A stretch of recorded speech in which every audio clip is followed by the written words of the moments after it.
실질 임금은 줄고 고금리가 계속되면서 소비도 위축되고 있습니다. 2분기 소비 판매가 14년 만에 최대 하락폭을 기록했다고 합니다. 추석을 앞둔 국민들의 걱정이 그야말로 한가득입니다. 꽃감, 대추, 밤 이거 재수가 작년보다 20% 이상 올랐다고 하네요. 정말 문제입니다. 어떤 방법이든지 써서 국민과 공복경제 그리고 민생을 반드시 살려야겠습니다. 우리 민주당이 지역화폐 개정안을 당론 법안으로 추진하겠습니다. 아시다시피 지역화폐는 소비 진작 효과도 있고 적게나마 국민들의 소득 지원 효과도 있고 골목 상권을 활성화하는 효과도 있습니다.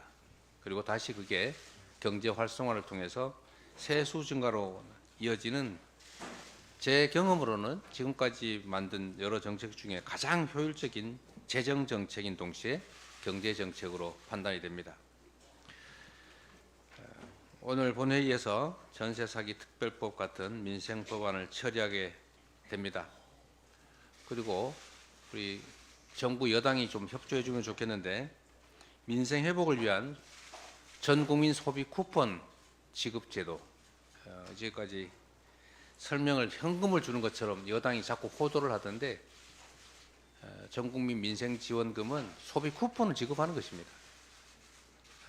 저축도 불가능한 소비 쿠폰으로 소비를 특히 골목 경제를 활성화하자는 것인데 지금이라도 집권 여당이 힘을 보태 주시기를 바랍니다.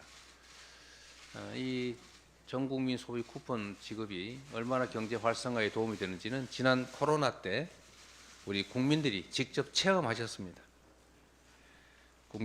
국민의힘도 먹사님 정치에 동행해 주시기를 부탁드립니다.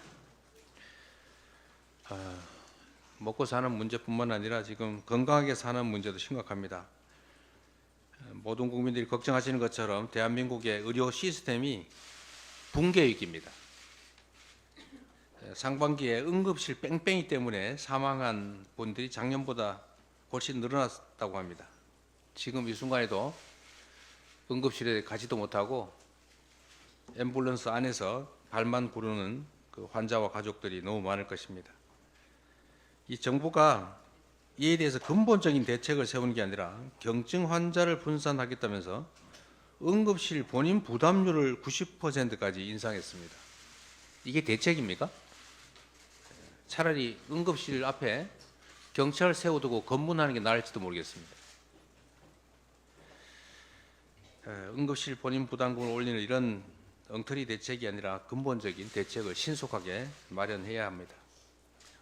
대화도 하고 소통도 하고 그리고 의사 정원 2,000명 올리겠다. 그 2,000명이 근거가 대체 뭡니까? 2,000자에 집착했다는 그런 이상한 소문까지 있지 않습니까? 그렇게 할 게 아니라 합리적인 계획을 세워서 또 5년 안에 10,000명을 늘리겠다 이럴 게 아니라 10년간 목표로 좀 분산할 수도 있지 않습니까? 대책은 얼마든지 있을 수 있다 이 말씀드립니다. 의료대란 대책위에 박주민 위원장을 중심으로 현황을 정확하게 파악하고 대책을 수립해 나가도록 노력하겠습니다. 오랜만에 왔더니 할 말이 좀 많습니다. 이 딥페이크 성착취물 피해가 심각합니다. 이거는 우리 앞에 도래하는 소위 인공지능 시대의 빛과 그림자 중에 아주 어두운 그림자라고 하겠습니다. 버튼 하나로 인격을 말살하는 딥페이크 성착취물, 이거는 정말로 중대한 범죄라는 인식을 가져야 합니다. 그리고 그 피해자 보호를 위한 대책도 신속하게 마련해야 되겠고 재발 방지를 위한 대책도 꼭 필요합니다.